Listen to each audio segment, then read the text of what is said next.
Greg the Cooler. Greg the Cooler. Get your shots in now, because in another week, it's going to be Greg the Gold. We are live. We are live. Welcome to College Football's Peek Around the Corner with your host, Greg Flugar. We cover everything in college football because we love everything in college football. And if you do as well, please subscribe to our channel. Smash the like button if you like our content. Share the video with your family and your friends. If you want to donate to support this channel through a donation, hit the $ where you make a comment, and I'll get you super chat as quick as I possibly can. Welcome everybody into the studio that sits on the corner of Keith Jackson Parkway and Kurt Gowdy Avenue. Do not be afraid. Do not be afraid to be a legend with your comments in the chat room and with your phone calls later in the show. Welcome everybody. Sunday, August 25th. We're going to be reviewing week 0. Yes.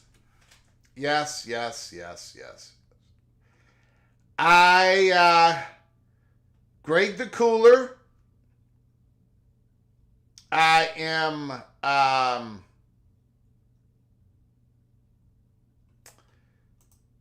0-1. I took the over 56. It started out good. There was 15 points scored before you could bat an eye. It was 8-7 after the first two drives, and then everything went pear-shaped So I lost my play. PATC community starts out the season 0-1 as the PATC community. 75% of you voted for Florida State to cover the -13. And they were really, it just did not happen. We're going to be reviewing all the games in week 0, and then we're going to be talking about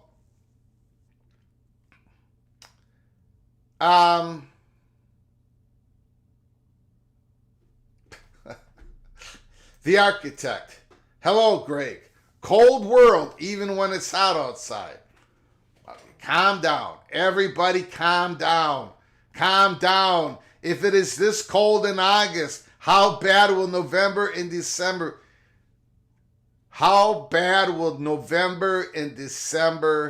be? Calm down. Okay, it was one game. I was a little bit off. I was just a little bit off. Tyler Brown, Frosty. Holy smokes.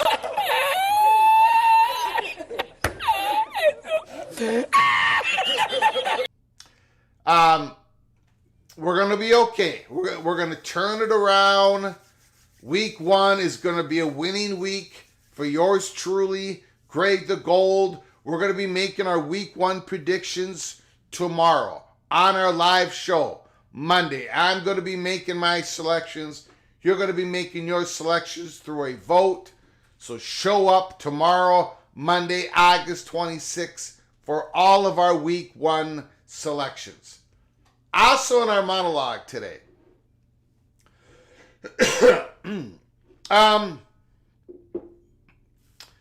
I myself and a few of my associates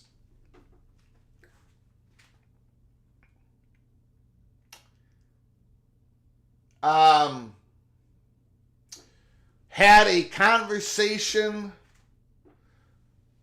I did not have a direct conversation. It was through emails and such with the Florida State Money Perch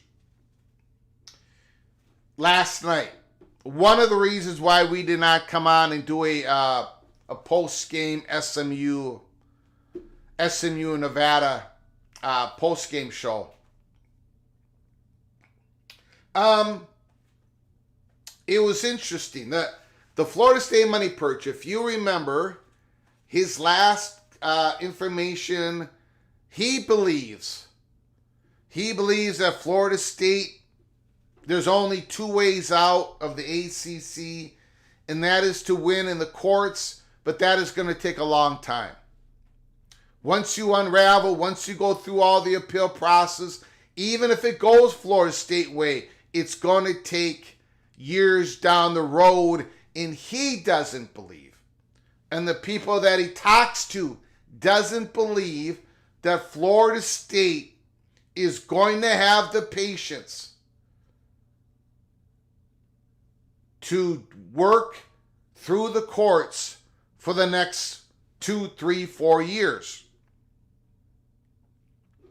He believes that Florida State will eventually write a pretty big check to get out of the ACC. And because they're going to write that big check, it's going to limit their options. We went through all that before. That hasn't changed. But we got in a conversation, or I should say my associates got in the conversation. I got brought into it. I read the information. And we're going to get into it. We're going to get into it. But the Florida State Money Perch doesn't believe in this opt-in, opt-out. He says he basically thinks all that is a waste of time. The February 1st, 2025, that whole thing is a waste of time. Just like he said when he told us that Florida State wasn't going to opt out. Just like they were not going to file the notice of withdrawal. And that's what the chatter behind the curtain believed as well. That's what the Florida State Money Perch told us. Excuse me. He believes there's something else that's going on. And it doesn't directly tie to this opt-in, opt-out, look in, look out. He believes it's tied in to the composition clause. He believes that the discussions that are going on all have to do with the composition clause. So we're going to get into it at the back end of this monologue. I want to thank everybody for joining us on this Sunday morning. Jay Go Blues in the house. Scott P. Cameron B. Rock Chalk Jayhawk. Richard L. Colorado Buffalo. Coy's in the house. Old Dad. Old Amat. Stephen Clark. Thomas Roll Tide Roll. Randy Taylor is here. Daniel Gorby, Mr. Seminole is here. B. Bean, let's do this. Daniel Kopcha is here. Old Dad, it wasn't DJU's fault.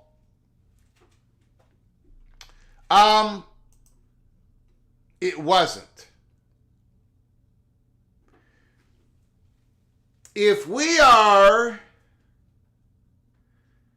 to create the blame chart, the slices of pie,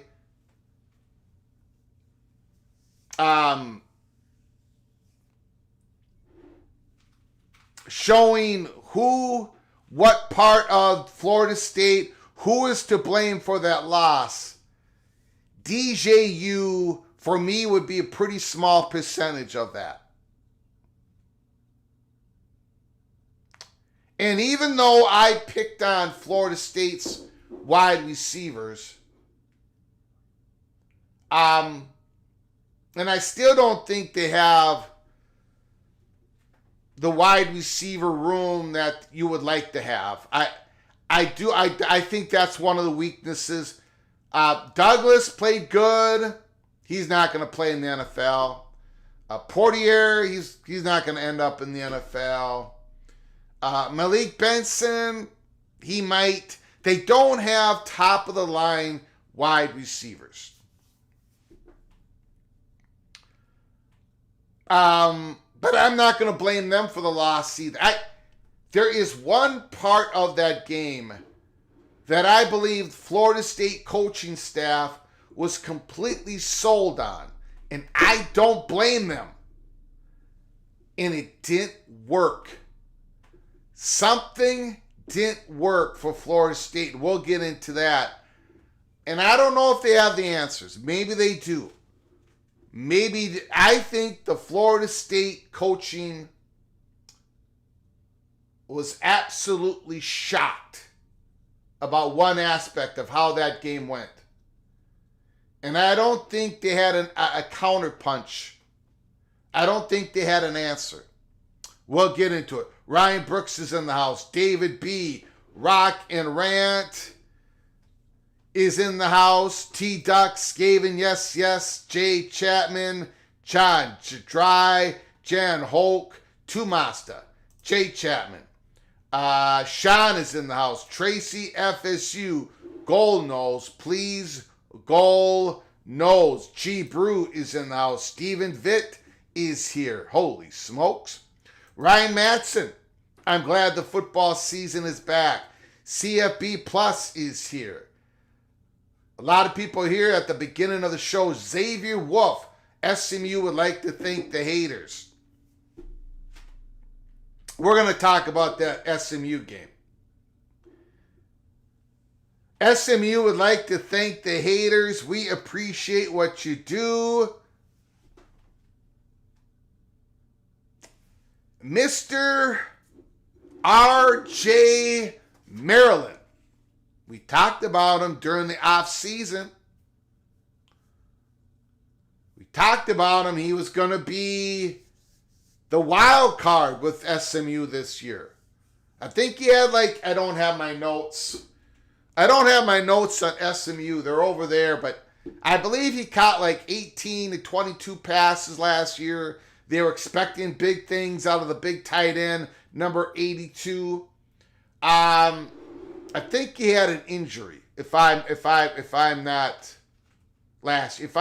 mistaken. Boy, that third down conversion when SMU was deep in their own territory, down 24-13. When Preston Scott threw that pass, R.J. Maryland caught it. It was like a 50-yard gain, 40-yard gain, whatever. That was the ball game. That was about 8 minutes and something to go.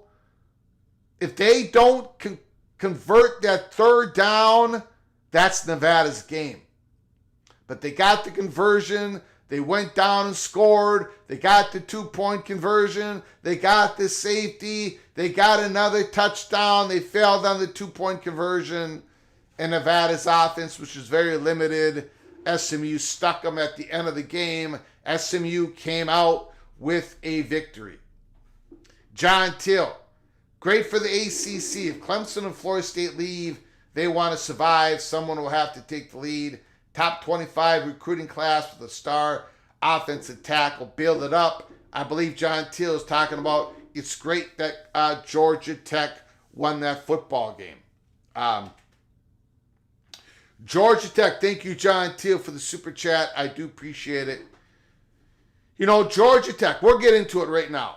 Okay, we'll get into our review of week 0, and then we're going to get into this Florida State money perch.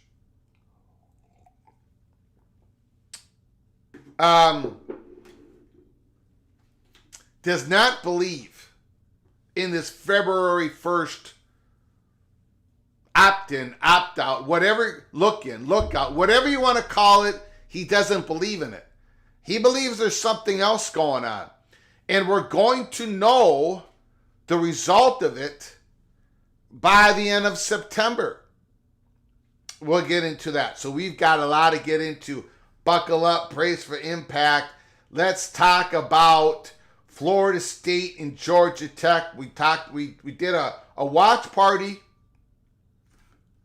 yesterday. It was a lot of fun. A lot of Seminole fans in the house. A Georgia Tech fan was in the house. We were all having fun watching that game. DJ Ungale, 19 for 27.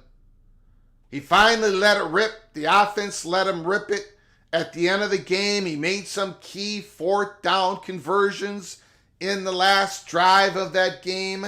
That Florida State had the ball. They scored a touchdown, tied it up. But then Georgia Tech ran out the clock, kicked the field goal to win it at the end. DJ Ungale, he was okay. I mean, he is what he is. He made some good throws at the end of the game. No question about it. He made some good throws at the end of the game. He had some bad passes early on.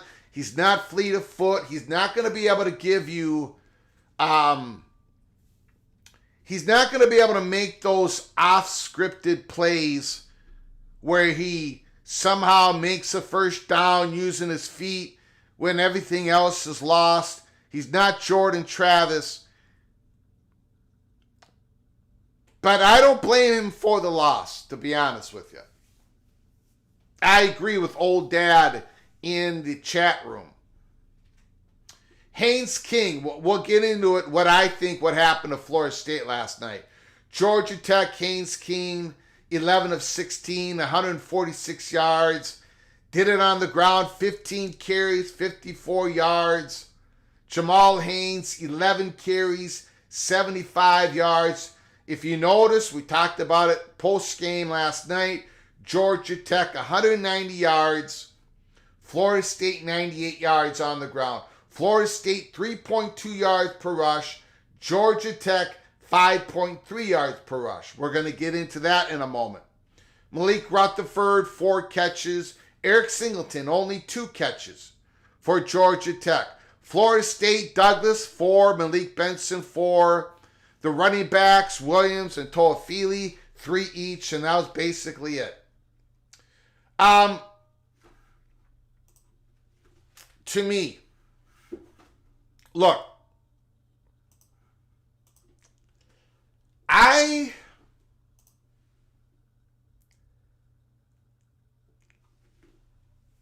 this is a game where it's Georgia Tech's continuity versus Florida State's moving pieces.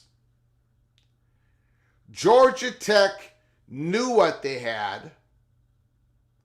They played with what they had. They maximized what they had. They never doubted what they had. They had continuity from last year. Florida State does not. So this first game, you know how many times after our team loses, a lot of us, every one of us, sometimes we get into this, oh man, why did my team stop running the ball? Why did they give up on running the ball?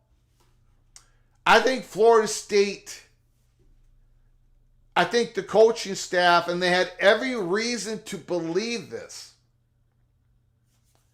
they did not want to stop running the football. Now, they had no success with it. Very little success. Again, 31 carries, 98 yards, 3.2 yards per rush.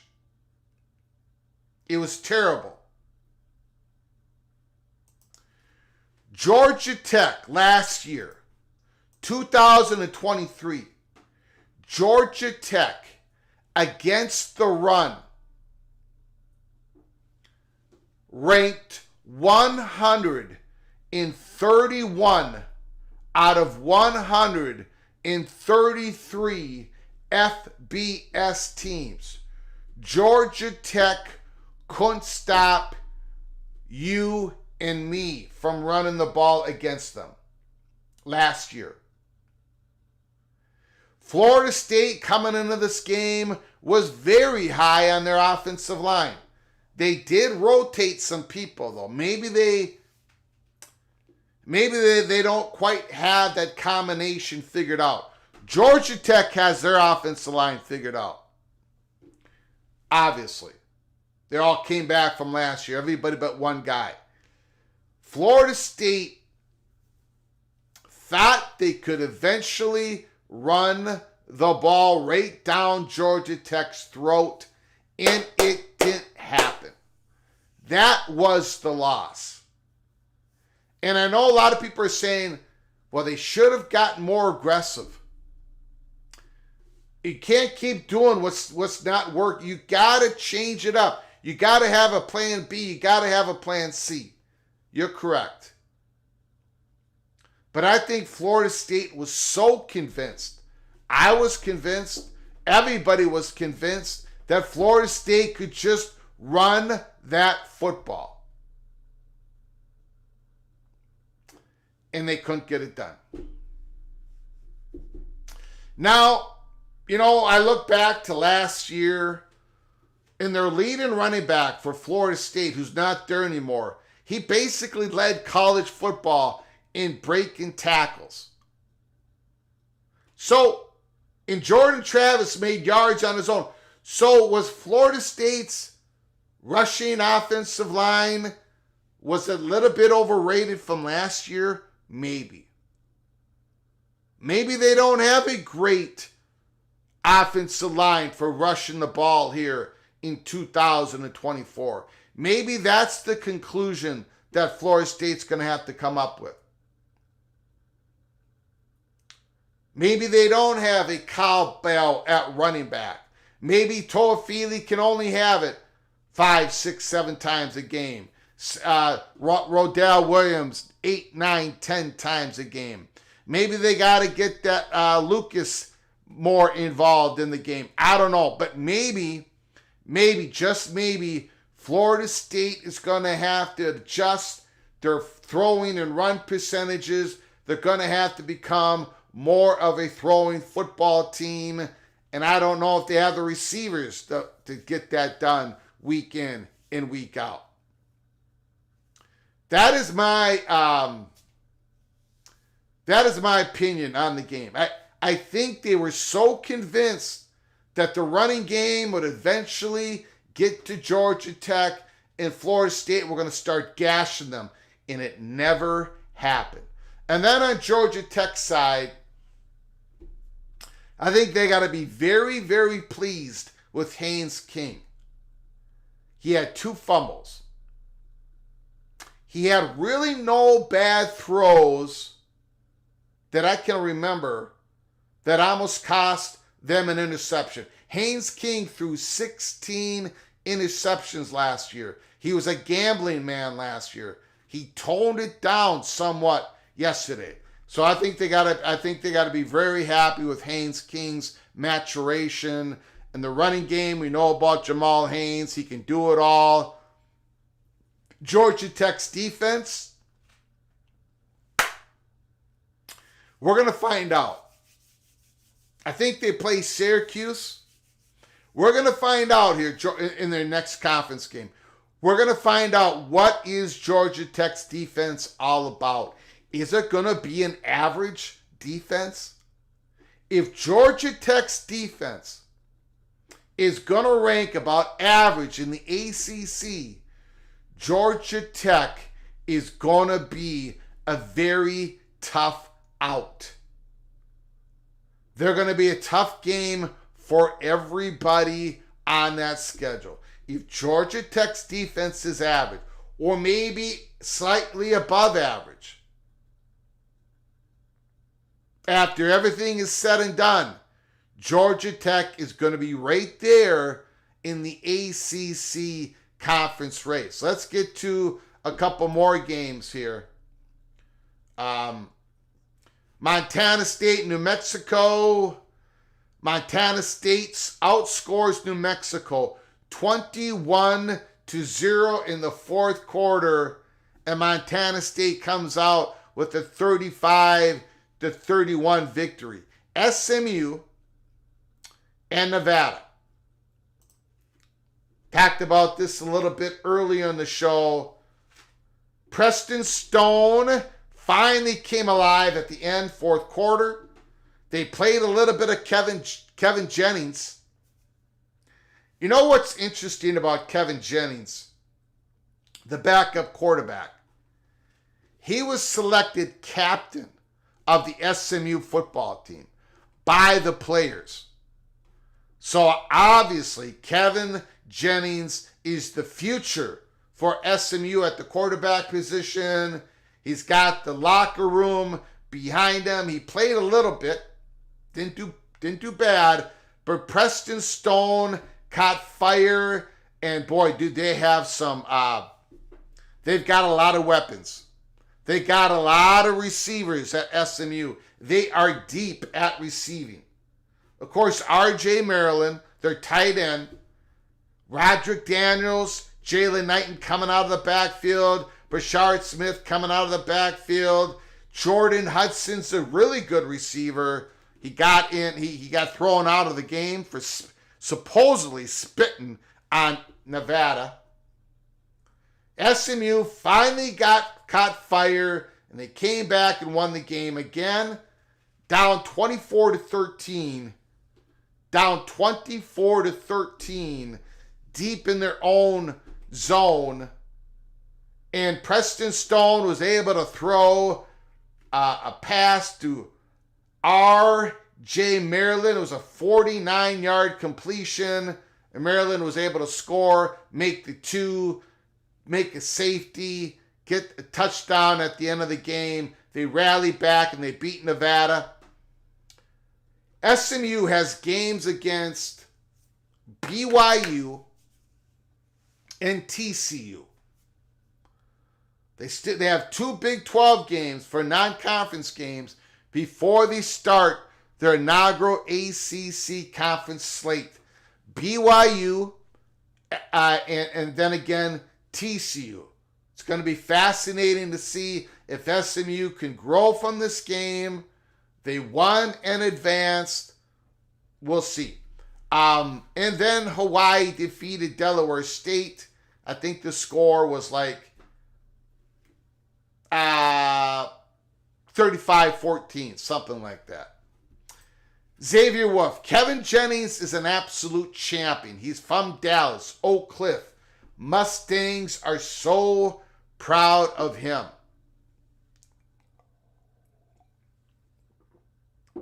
Yeah, I think, he's definitely their future. No question about it. No question about it.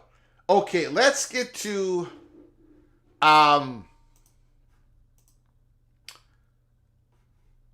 again, just a small slate of games.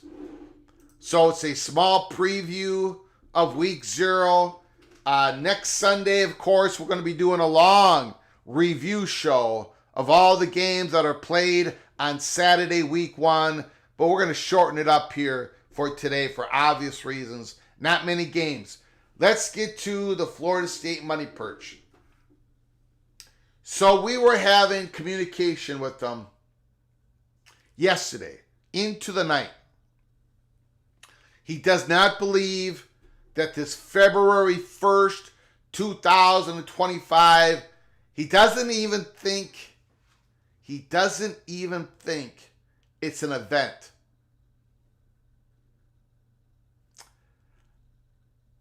Maybe he's wrong. I mean, even Dennis Dodd, if I can find it, hold on. Even Dennis Dodd made a bold prediction that ESPN will exercise its option not to extend the ACC contract beyond 2027. So it's not just the message boards. It's not just the sickos of college football. It's just not people on X that are talking about February 1st, 2025 could be a possible big event.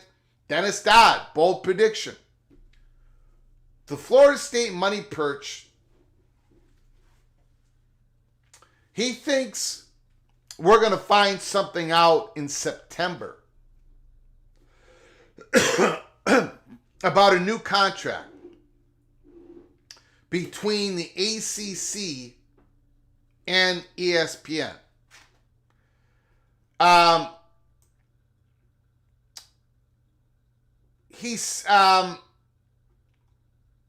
don't really have to get into how he gave us a bunch of examples on why, reasons and examples on why he believes that September or the first couple days in October, and I'll get to that in a second, why those days are way more important than February of 2025. He gave us a bunch of stuff. I only picked out a couple of items that I actually could show on the screen. A couple of old articles that I could show on the screen. He provided other stuff that I cannot show. One being, now hang with me here. Hang with me. This is an old article, and I'm sure you've seen it. I'm sure other people have talked about it. Expanding the ACC will reopen the ESPN deal by Michael Smith, John Oran, September 26, 2011. Just 3 weeks into a new TV deal that is already considered well below market value. Just 3 weeks into the new TV deal. Again, written in 2011. The Atlantic Coast Conference is getting a mulligan. The conference is adding Big East Conference schools, Syracuse and Pittsburgh, which will give it another crack at negotiating its media rights deal with ESPN. This time, the ACC expects to do much better than its current deal, which went into effect this football season. Again, this article is written in 2011. A lot of you are saying, well, what the heck, Greg? Why are you showing us something 13 years ago? Give me a chance to explain what the Florida State Money Perch is trying to explain to us. Back to the article. The opportunity to reopen its 12-year, $1.86 billion deal with ESPN was a significant factor in the ACC's decision to expand with Syracuse and Pittsburgh. Commissioner John Swofford told Sports Business Journal. So it wasn't just Syracuse and Pittsburgh, it was that the deal could be reopened. That was a significant factor in the ACC deciding to expand. The ACC signed that media agreement in May 2010, but subsequent rights fee deals signed by the Big 12 and the Pac-12 were considerably richer than the ACC. The marketplace certainly has changed since we did our deal, Swofford said. The ACC's contract with ESPN, which is valued at $155 million a year, contains a standard line called a composition clause. We've talked about this over and over again. We have people calling us all the time about it. That allows either the conference or ESPN to reopen the deal if membership increases or decreases by at least 2 schools.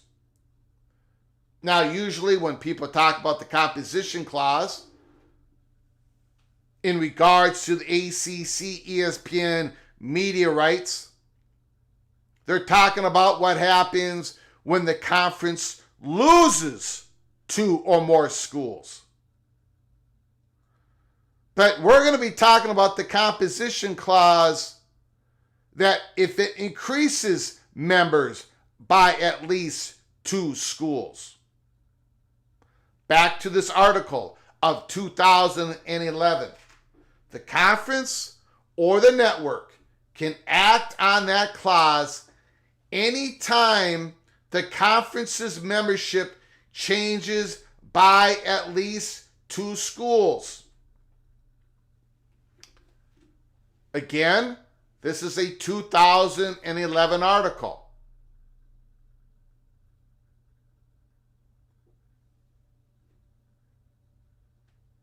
We know that the ACC just increased their conference membership by 3 schools starting on August 2nd, 23 days ago.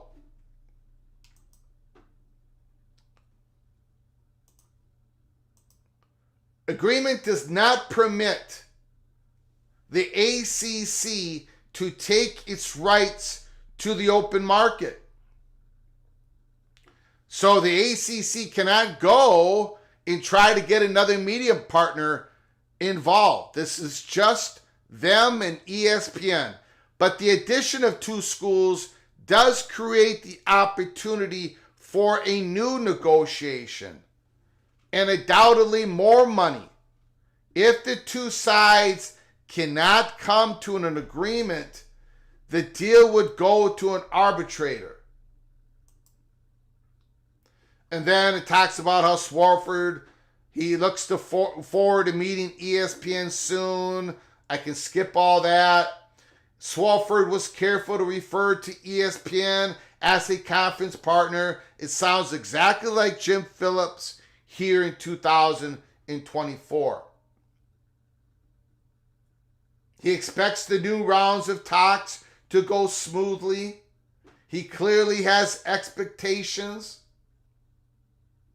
Again, more of the same. Swarford talking about this 2011 renegotiation.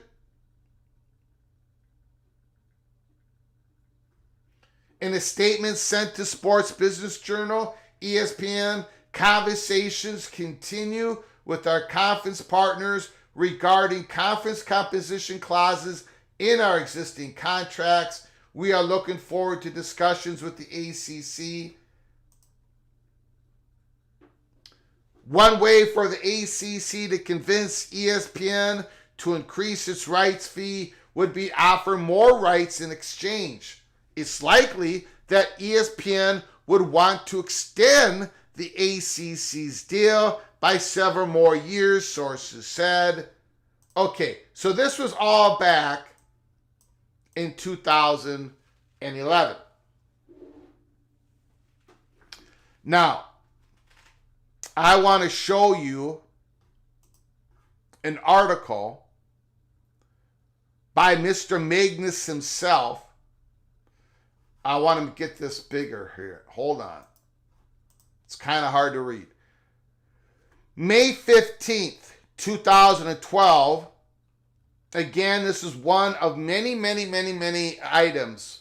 Links, articles, documents that the Florida State Money Perch forwarded to us yesterday. Magnus, at the time, ESPN's Senior Vice President, College Sports Programming. Again, this was way back in May 15th, 2012. Over the weekend, there was widespread speculation and confusion regarding ESPN's recent rights agreement extensions with the Atlantic Coast Conference. In response, we want to take the opportunity to explain a few key facts related to our ACC agreement.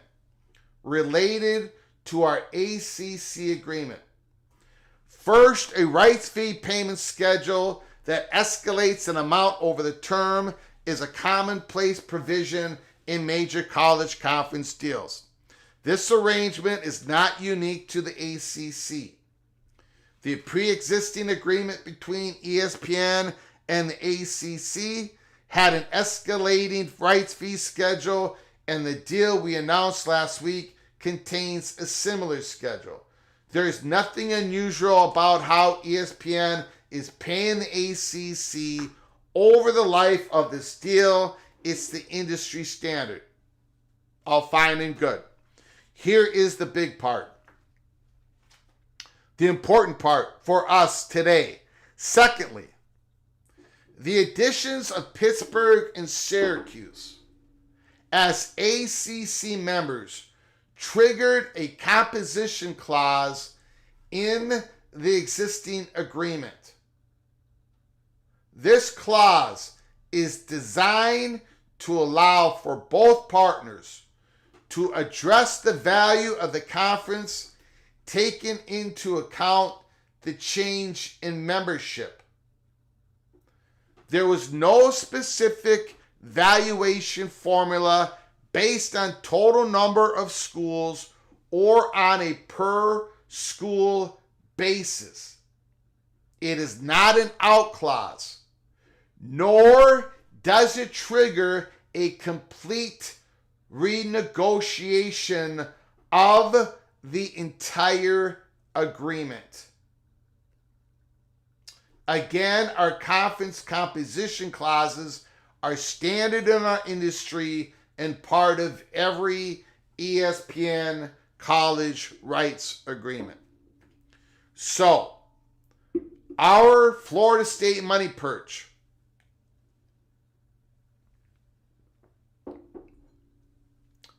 basically is told us last night, nothing in accordance to what he's been told, the people that he talks to, nothing is different. I mean, you can replace Pittsburgh and Syracuse in this paragraph with SMU, Stanford, and California. If you read this paragraph, and if you just substitute Pittsburgh and Syracuse with California, Stanford, and SMU, it's exactly the way it is today. This is what the ACC and ESPN are acting on. He told us last night, when Jim Phillips is talking about he's in talks with ESPN, he's really talking about this. He's talking about the composition clause. Jim Phillips and ESPN have the ability to talk and negotiate without a complete renegotiations of the entire agreement. So when you're looking at, according to the Florida State Money Purge, when you're looking at the additions of Stanford, California, and SMU, it was much more, it wasn't just about making sure that the conference stays above the 15-member mark and yada, yada, yada. It was about triggering this renegotiation that Phillips and ESPN can talk with each other. One or more of them, either one of them, had the ability to open up renegotiations, and then it would, if they could not settle on a deal, it would go to an arbitrator. Florida State and Money Purge. Now, look, the ESPN ACC media rights agreement, 90% of that thing is redacted. But according to what he's being told, it's the same. They've just carried this on through.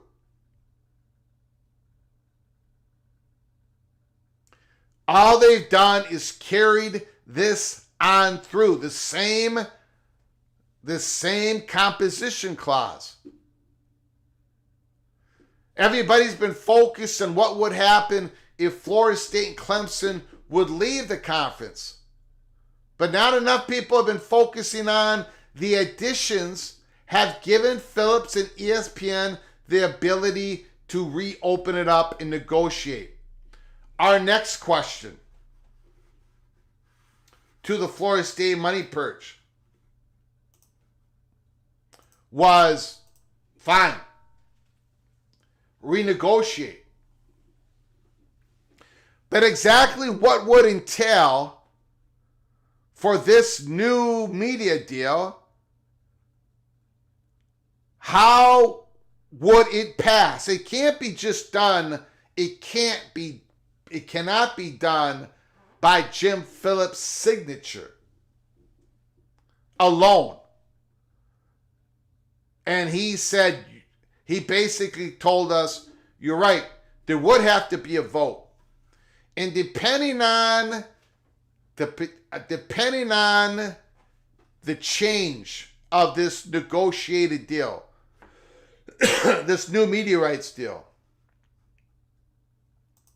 depending on the significance of the change, that determines who needs to vote on the change. And that gets back to when we read the ACC bylaws. If you go into the commissioner's powers, if you go into where if it's more than 5% of the change in the media rights deal, you need the votes of the presidents. If it's below 5%, you probably just need the votes of the executive committee. So depending on the size of the change, I think it's based on the size of the material, the monetary change of the deal, annual annual change. It's going to do, who has to vote on it gets determined on how big a change it is.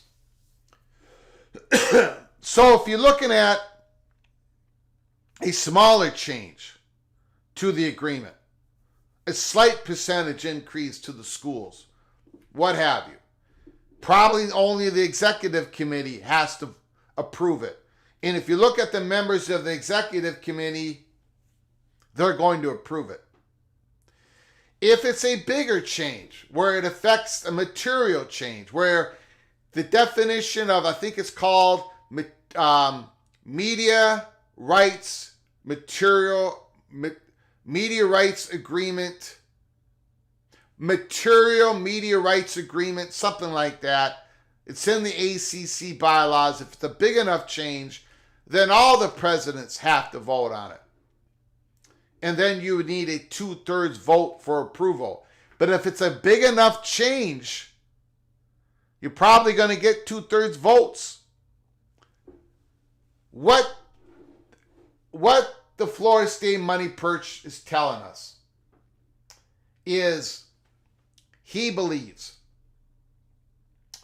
that there's going to be an agreement and a change to the media rights agreement.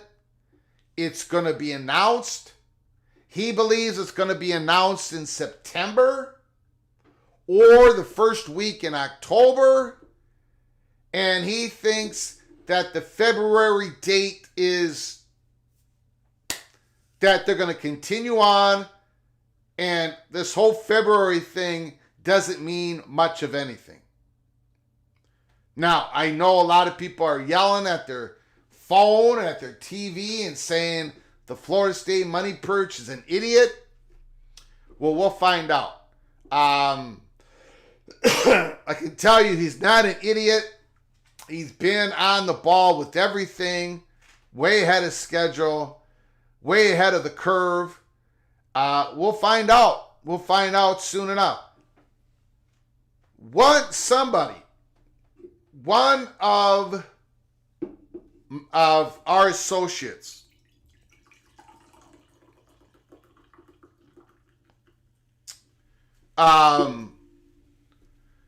then forward the Money Perch, the Florida State Money Perch, some information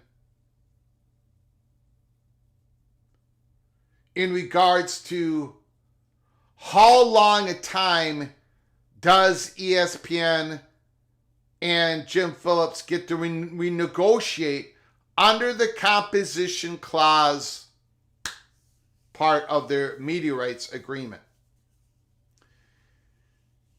One of our associates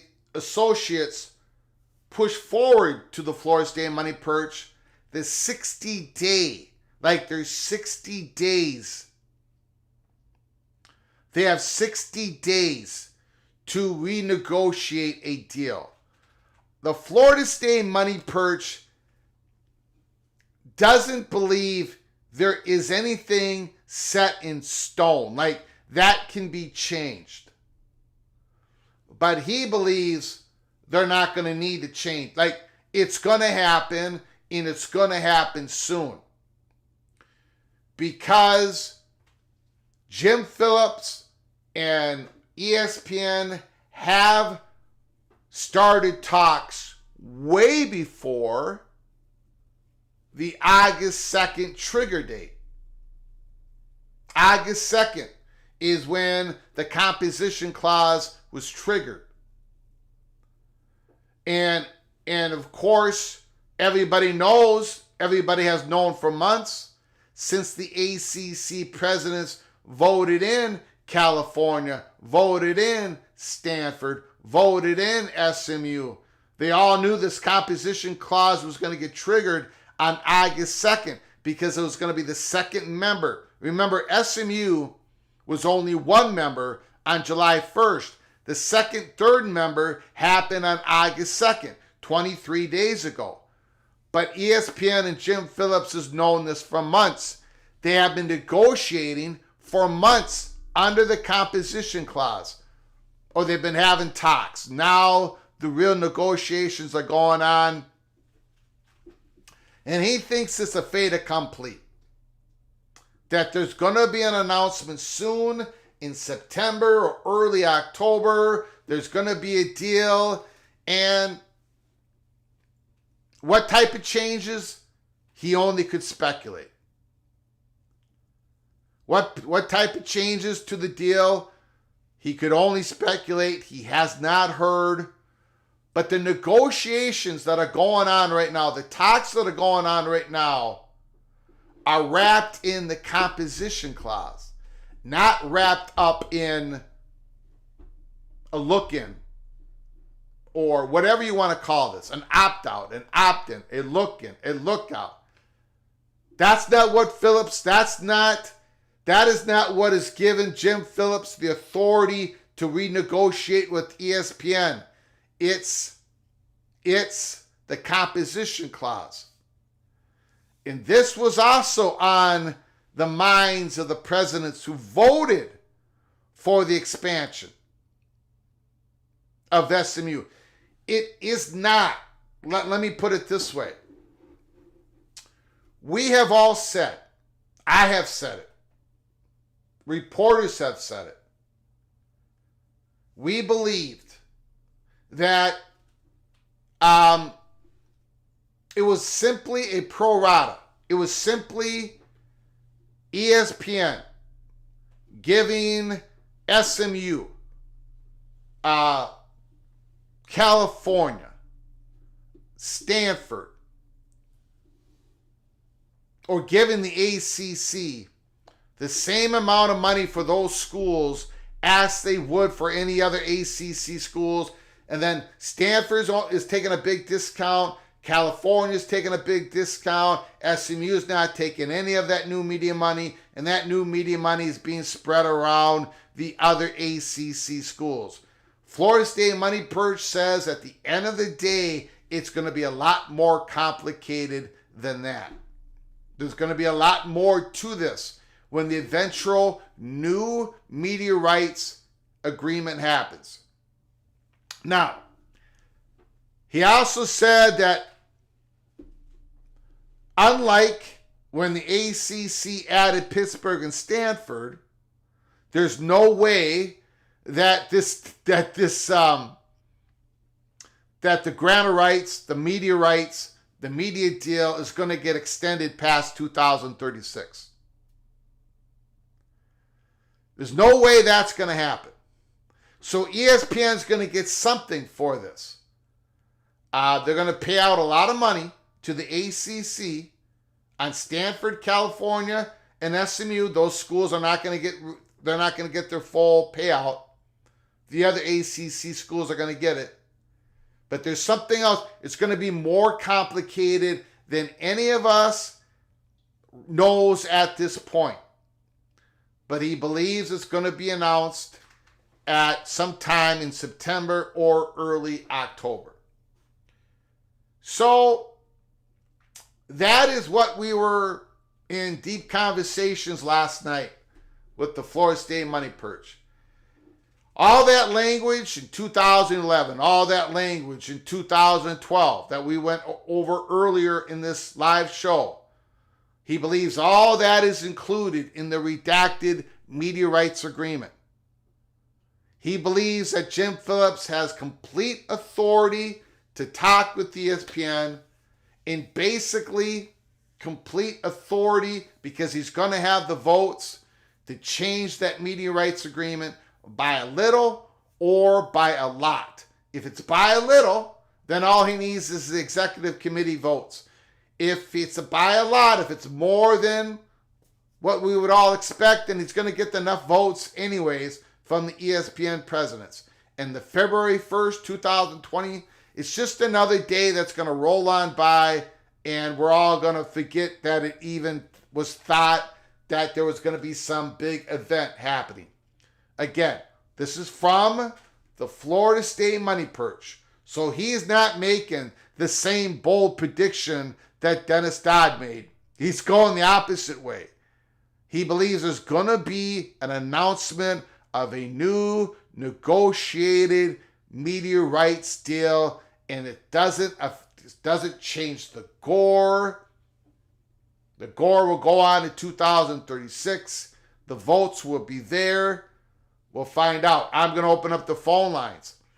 I'm going to open up the phone lines and let it rip. Justin Lucas, hey, Greg, did you see where ESPN confirmed SMU, Cal, and Stanford media markets will result in a higher fee? Yes. Yep. I did see that. It's,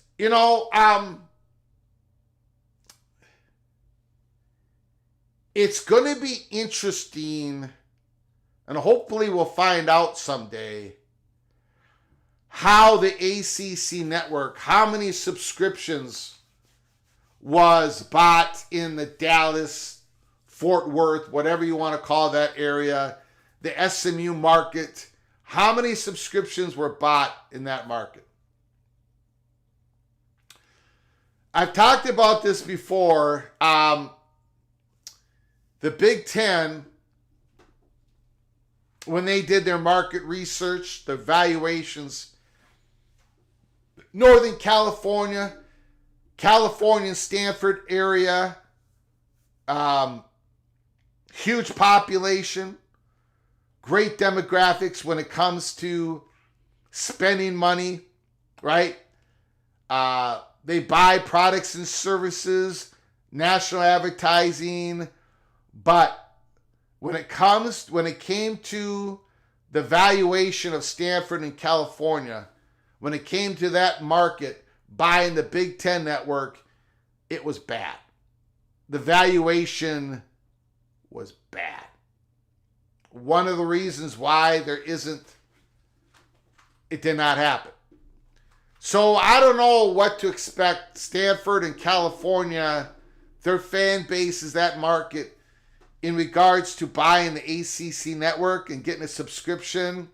I know it's going to get linked in to some of their cable packages and streaming packages. Automatically could be at that higher fee. We'll find out. Dallas, Fort Worth has a lot of money. No question about it.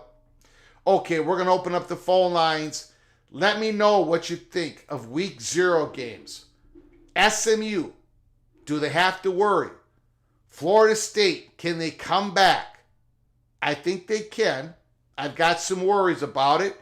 I've talked about it. And Georgia Tech, what do you think about Georgia Tech? And of course, you can talk about anything in college football that you desire. The phone line is open. 763-260-1333. 763-260-1333. Give us a call. Talk college football.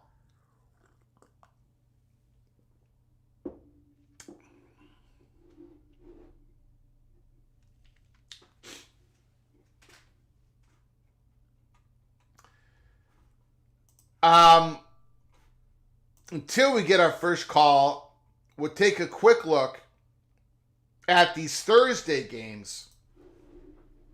Howard Rutgers, the Greek Rifle, Athen Kaliakmanis, Mangungai, the great running back from Rutgers. Okay, we got our first call. Call from Rock and Rant. Rock and Rant. The floor is yours. Good morning. How are you? Good. Big games yesterday. It was fantastic. College football has begun. Yeah, I think, and I'm not here to dunk on anybody. That's more fun at other times. But I think the thing that's most interesting about just the results yesterday is just we instantly are seeing the impact of the playoffs, right? Like in days gone by, Florida State fans would be super upset because the future would be a tough one in terms of making the playoffs or something like that. And right now, I'm sure it sucks and it stings to be on that, but you don't even have to worry necessarily about a second loss, right? Because if you just have the right things happen and you get to the championship game, you could have 3 losses and win that game and you'd still be in the playoffs. So, it's interesting that on week 1, we instantly see it might suck, it might sting, but it doesn't mean your season's over, where a game like that 20 years ago could mean that you could have a great year, but your goals are already most likely off the table, barring some weird circumstances. So, and that's what's going to make the later part of the season generally, I think, better. As people are worried about, games having less value, I think it adds more value later on in the season. I agree with you, and to me, it's not even. It's like every week now the Florida State Boston College game, right? Right. Before it was like, well, Florida State's done; they can't make the playoffs. I mean, sure they can make the ACC championship. No. Florida State still has a shot. They got to beat Boston College. They got to show some great improvement. That game means more. That game alone means more, and everything Georgia Tech means more. So, I think it's awesome. Yeah, and I think it's still too early for everyone to figure out that Florida State was completely overrated or Georgia Tech was completely underrated. We have indications of what was going on in the trenches. It surprised me less so about Georgia Tech having a good O-line, more so about Florida State maybe not dominating on their offensive line as much as I would have expected against a team that was 132nd against the run last year. Yeah. But again, just think vibes and games are their own self-contained entities until we get a little bit further down the road. And it may be that everybody's suspicions and freakouts are actually right, but we don't really know yet. But it was great to have everything going. I'll hold really going nuts until after Miami shows that they can manage a game and dust Florida this weekend. Then I'll go on to being insufferable as trash talk season goes. Yeah, that's going to be a very important game. Florida Gators, Miami Hurricanes. Did you see Coach Coop's diss track on the Gators? I didn't. No, I know he was dropping it last night, and I have to go back and check it. I was watching a lot of other stuff, but I will definitely comment it on later. And it's even more fun just to comment on people not getting where he's coming from, tongue-in-cheek, as if he's serious about it. Yeah. It's pretty cool, man. He's beating up the plastic gator in a little pool, like a little kiddie pool thing. I don't know. Yeah. He does such a great job. It's fun. It's a great diss track. It is. Like, my earliest memory of a Miami-Florida game was way back when, and it was at the end of a game in the Orange Bowl, and Ivis hung an inflatable gator from the goalpost when the game was already over, and the police dog freaked out about it and attacked the gator hanging from the goalpost. That's the earliest thing I can remember in that rivalry. So it matches up to his little visual that you're talking about. I don't know. I saw the article the other day in terms of the composition clause and hearing what you just said. Separate from that, the thing I think that was really interesting that sort of to me plays into what you're alluding to and less about what Dennis Dodd was, as somebody who has worked in the overall industry, is the other day there was an article coming where there were some quotes from a senior director level person at ESPN about how valuable the ACC network has become and the money that's coming off. Yeah. And to me, that was an indication that not knowing what the deal would be or how much or what, but that was to me like a planting the flag that ESPN was at a minimum going to pick up the deal later on, by February 1st. If not doing now what you're talking about, like a full negotiation at whatever dollar value that might be, because those things don't happen in a vacuum. Disney does not let senior directors, even though it's a high title, just go out and talk to the press without an approval. That's just not how it works in that organization. I know firsthand of all this stuff for a VP or an SVP to talk to the press on behalf of the company. So to me, that was like them saying, hey, we're still in business with ESPN, because it's not even about, hey, they wanted to sell advertising on the ACC network for the rest of the season. I'm sure they're not sold out, but a lot of that stuff's already committed.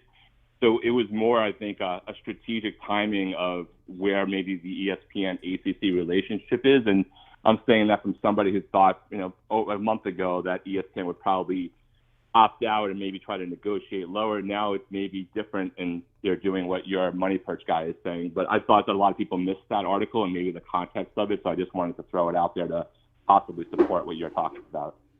All right, man. I appreciate it. Yeah, and I have said this same thing for, many months. That ACC network is not looked upon as a failure. It's looked upon as a great success. So, I don't know. Yeah, just because it's not the SEC network doesn't mean it's not awesome for them on a revenues perspective, even in a diminishing carrier, cable fees world. Yep. All right, man.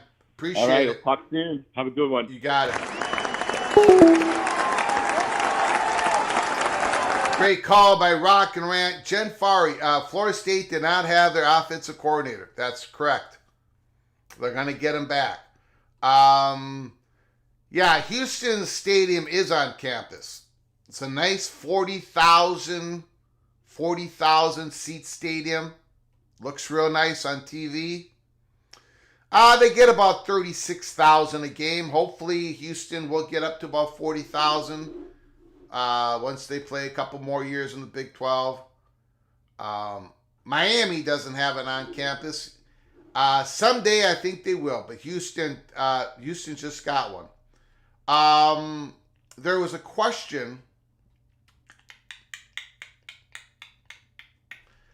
James just joined in. Greg saying that the ACC will get a new TV deal, but the schools could leave still. No, the Gore would stay in place.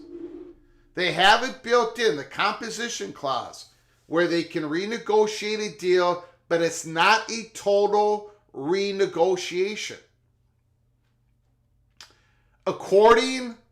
Now that was in their composition clauses of their media rights agreement back in 2011. Don't know for sure if it's in the current media rights agreement, although I'm just saying the Florida State Money Perch believes that it is. So, and the people that it talked to. So, in that composition clause, it's not a total renegotiation. ACC cannot step out and negotiate with a new media partner. Everything stays the way it is, but the composition clause, the addition of two or more schools or the reduction of two or more schools causes renegotiation of the deal. And that is what's given Jim Phillips the authority to talk with ESPN. So it isn't, a lot of people are saying, well, Jim Phillips cannot do a new deal right now. He would have to have everybody sign on. He would have to have Florida State, Clemson sign their names and would take a new Gore. And according to Florida State Money Perch, none of that is true. And that is why the ACC and ESPN are acting like they're just going to continue on as is. It looks like they're going to renegotiate part of that media deal. It looks like Phillips has the authority, according to ACC and ESPN. They're not panicking. They don't feel this pressure, according to our Money Perch.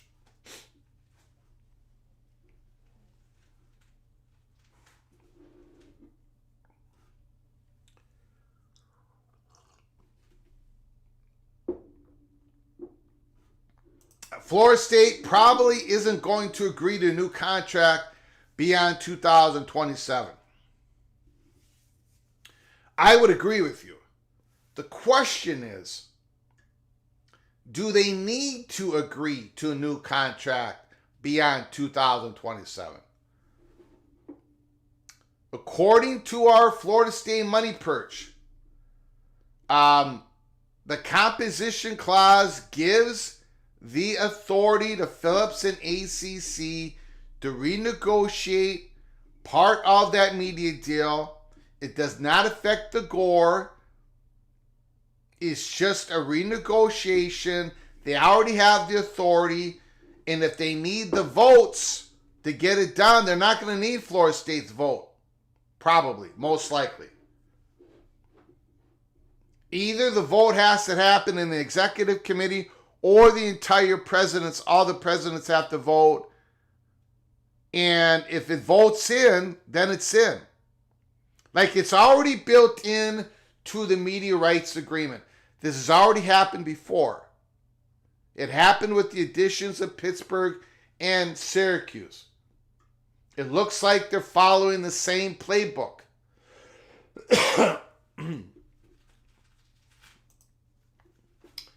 This answers, if the Florida State money perch is correct, and I'm not going to bet against him, but if he is correct, this explains why Jim Phillips is so freely talking about how he's negotiating with ESPN, why he believes he has the authority to renegotiate with ESPN.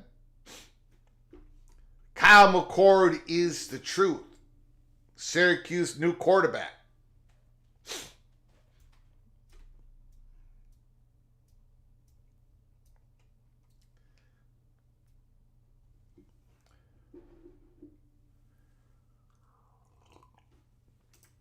David DeJesus, University of Miami will never have a campus stadium. City and people of Coral Gables do not want it. These are money people.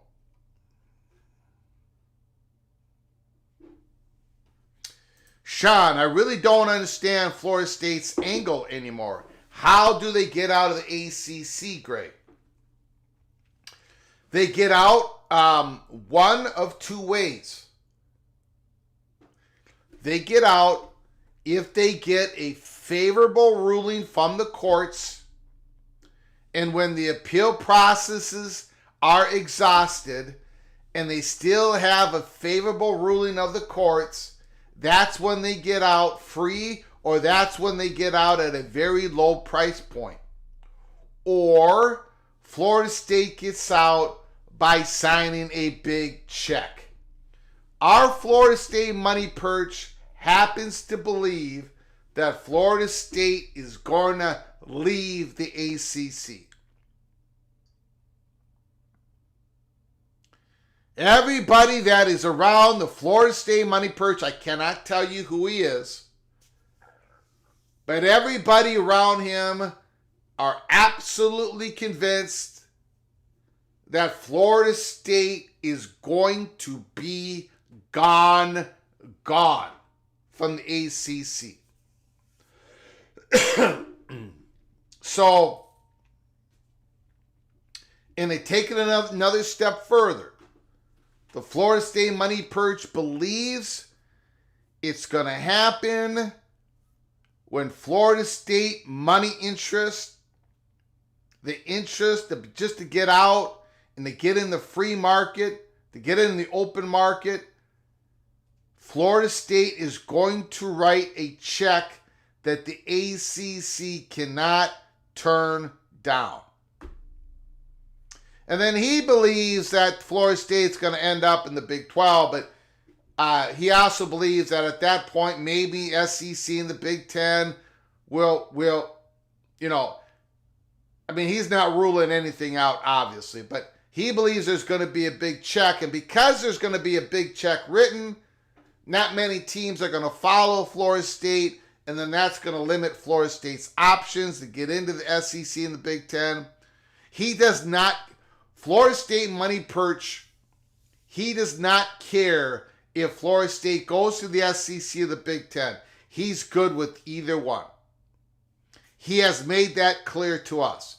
He doesn't care. Big 10, great. SEC, great. He's okay with either one. But he does acknowledge that if a big check is written,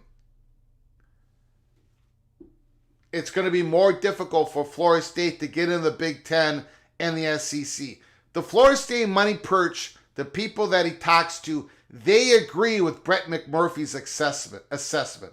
they agree with what the chatter behind the curtain is saying. They've heard the same thing. The bigger the ACC implosion, the better the chance Florida State has to get to the SEC and the Big Ten. Now, in communications between the Florida State Money Perch and one of our associates, one of our big Money Perch guys from a different university, not a university in the ACC, he keeps communicating to the Florida State Money Perch this message. He believes that Florida State has no reason to write the big check. Just stay in the ACC. Stay in there for 3 or 4 years. Something good could happen in the courts. But then our Florida State Money Perch keeps telling one of our associates the pressure inside Florida State, the internal pressure, the people at the Board of Trustees, the donors, there is this pressure to get out of the ACC. Like if you thought it was bad leading up to August 15th of this year, it's going to be triple leading up to August 15th of 2025. The pressure is going to be so huge that Florida State is going to, he believes, run out of patience, write the check, get out of Dodge, and start their future wherever, because wherever they start their future is not going to be where they end up. That's what he believes. The phone lines are open, 763-260-1333. Justin Lucas, the great North Carolina State Wolfpack, who's very mad at me because I picked North Carolina State Wolfpack to win the ACC. That's the last thing that Justin Lucas wanted to hear. Also, Greg, would a new rework deal of some kind pay the ACC more because of the 3 additions in their media markets? Could be. Now, maybe not that tier 1 bucket. The tier 1 bucket, probably not. But the ACC network bucket, what we call the third tier TV money bucket, yeah. I mean, wait, let me back up. I don't believe the ACC is going to get paid the pro rata rate for for Stanford, California, SMU. They're not going to get more than pro rata. So whatever that is, let's just say $20 million per school per year. That's $60 million a year. I think it's a little less. I think it's like $19 million. That tier 1 money, we'll just call it $20 million each. $60 million a year ESPN is going to give the ACC for that tier 1. I don't think, whatever that number is, I don't think it's going to go up. But the ACC network money, yeah, that could go up. And maybe the ACC schools are going to get a little more. And then, you talk about the possibilities of the ACC adding that 9th conference game. Or you talk about the possibility of the ACC, the schools agreeing to having some of their games played on non-traditional college football days on the calendar. That could tweak that tier 1 money a little bit up. Or maybe the ACC agrees, the schools agree to do the semifinal flex weekend at the end of the season. Maybe they're one of the conferences that are in talks. There are possibilities. There are possibilities, no question about it.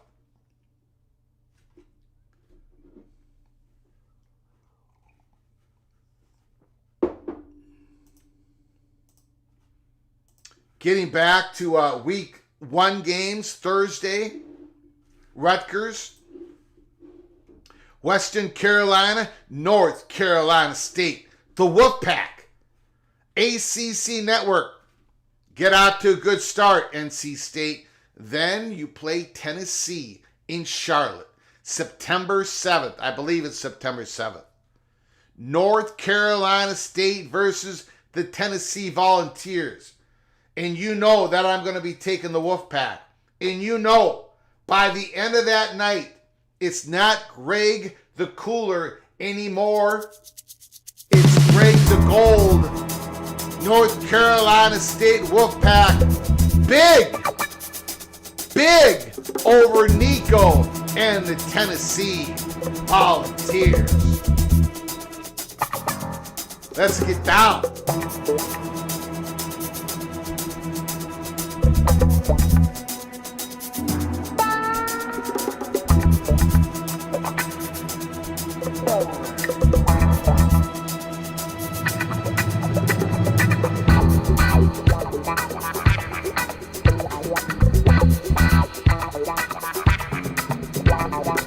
It's going to be a big year. PATC. Greg the Gold. Don't give up hope.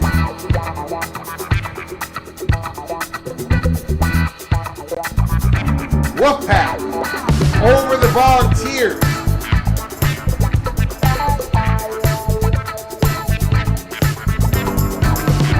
Texas A&M is going to ragdoll Notre Dame Fighting Irish week 1.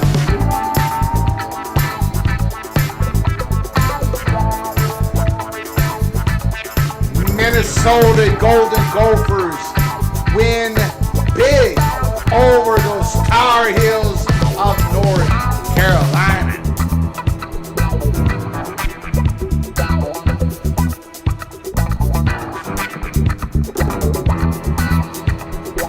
The path has been cleared for North Carolina State Wolfpack to win the ACC, to be the number 3rd seed in the college football expanded playoffs. Greg the Gold has spoken.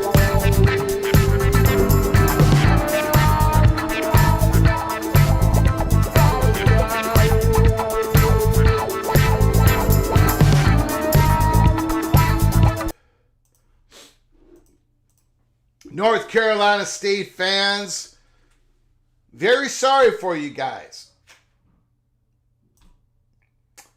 Greg picked you. Keep your heads up.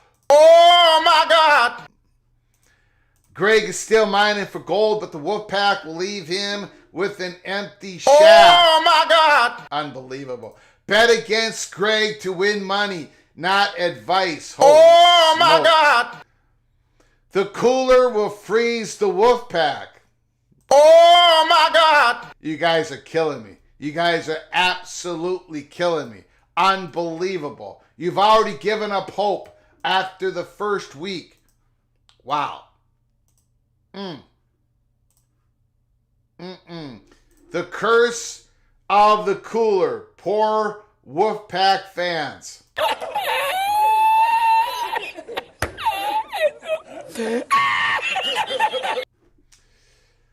Oh boy. Oh boy. Oh boy. Pick the Colorado game. Colorado versus North Dakota State.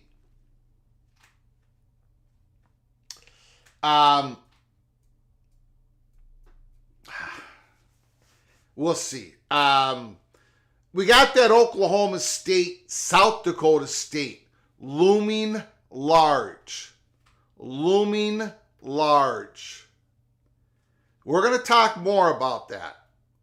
Now, look, Oklahoma State Cowboys, the fan base is already upset with me because I have them finishing a little bit lower in the Big 12 than many people have.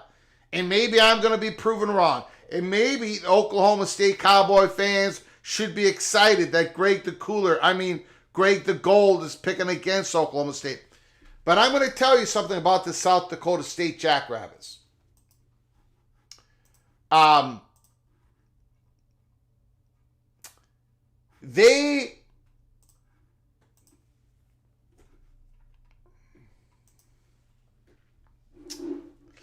I know most of you have not seen a South Dakota State Jackrabbits game. Even though they're the two-time defending, reigning, undisputed FCS champions. But their head coach, who used to be their defensive coordinator, that defense is confusing. So for those who hold on a second. Hold on.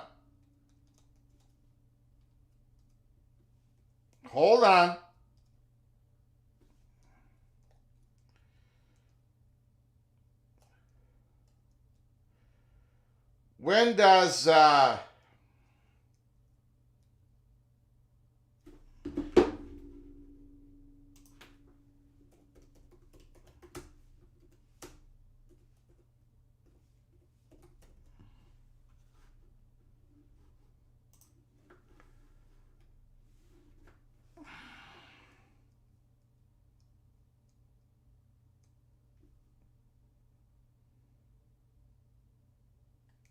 why am I not seeing that?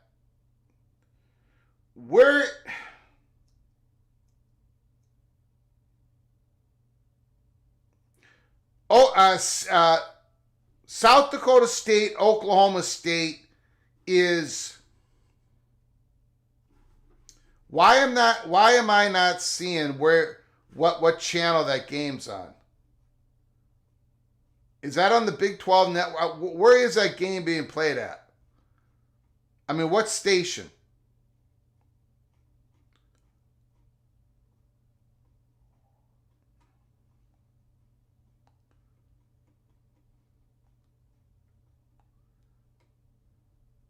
ESPN Plus. Okay.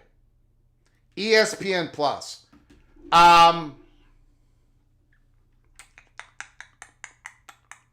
2 o'clock Eastern, 1 o'clock Central.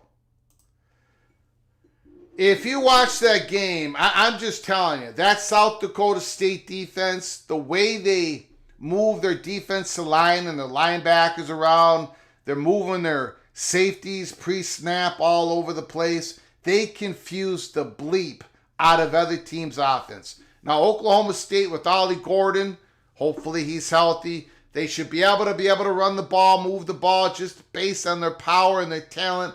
But I'm telling you, Oklahoma State, don't overlook the Jackrabbits. Colorado Buffaloes, Deion Sanders, Shedeur Sanders, Shiloh Sanders, Travis Hunter. Don't overlook the North Dakota State Bison. But I don't think North Dakota State, it sounds like once again, they're about a level and a half below the Jackrabbits. So Oklahoma State, buckle up. That's all I'm saying. Buckle up. I got to leave you. I got something, somewhere I got to go. I wanted to get this live show in early, just in case if I can't do a live show later on. But keep your head on a swivel. Keep your head on a swivel.